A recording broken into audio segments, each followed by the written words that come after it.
Skim the Fat. Why do you want to bring up the past? I've heard people say after I told them I was seeing a counselor. I started seeing a counselor 18 years ago when my memories of incest came to the surface. I wasn't seeing a counselor prior to that moment. I didn't go looking for trouble or a reason to wallow in sorrow. I actually felt that I couldn't handle the stress and the pressure all on my own. When I found a counselor to confide in, I didn't feel alone. She provided not only an ear to listen, a shoulder to cry on, but she had the knowledge and skills in how to respond to me and my emotional needs. She knew when to just listen. She knew what words I needed to hear. She had lots of wisdom that I lacked. These abilities she possessed were assisted and fueled by the Holy Spirit. My counselor was Christian. We prayed together prior to our session and again at the conclusion. We invited the Holy Spirit, and thus we welcomed all the graces that He offered, such as His wisdom, knowledge, strength, comfort, light, and truth. I can testify to His power in those sessions.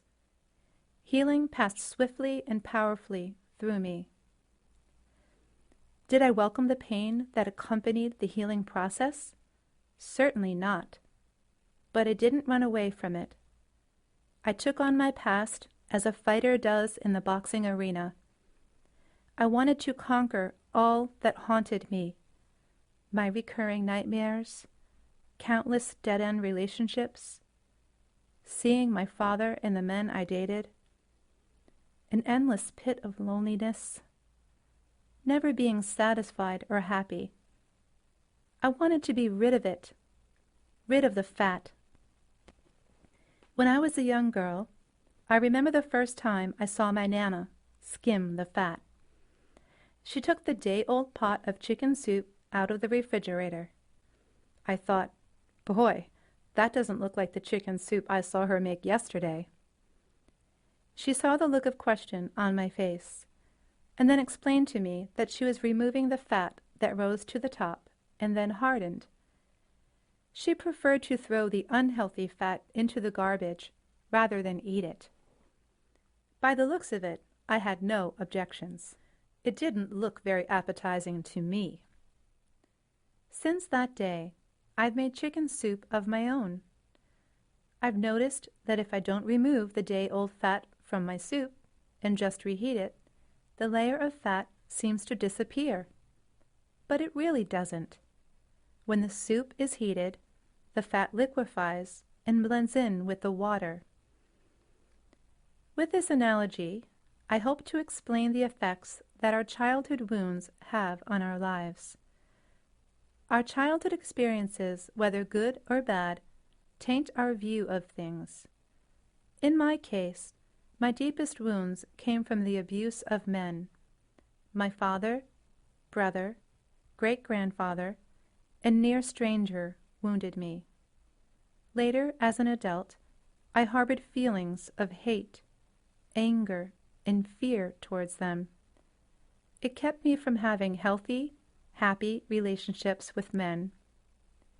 If I continued to keep those wounded feelings squelched inside me, they would still resurface in the way I viewed things and people.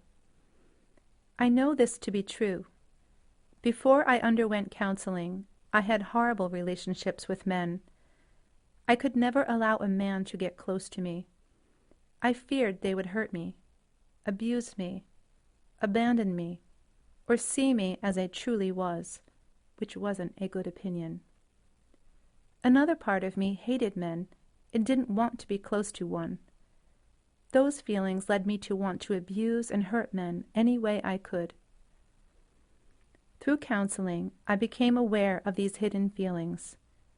I came to accept them and feel them for what they were. Then I became ready to let go of them. I released them. I didn't choose to let those ugly, dark feelings abide with me any more. I longed for happy feelings.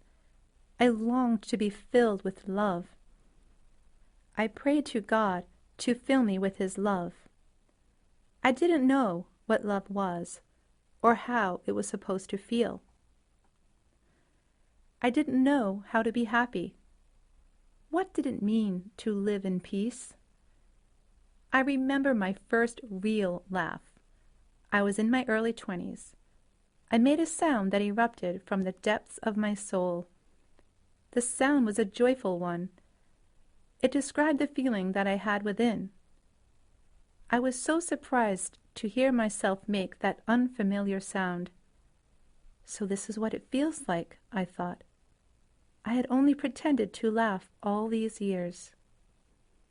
In the past, my laughter was superficial. Because I let go of the ugliness inside, I skimmed the fat and disposed of it. I feel free to be me, free to let you see me, the me that is within. I am not squelching or hiding parts of me. I am now able to be truly me. This fosters a sense of peace within. I will never agree with the adages, "It's not good to delve into the past," or "Leave the past in the past," as I've heard so many say. If the past keeps resurfacing, then it hasn't been dealt with yet. The past always finds a way into the present and the future if there are unresolved feelings, and that is not good. Similarly, if the fat is skimmed from the day-old soup, then there won't be a layer floating on the top of the 2-day-old soup.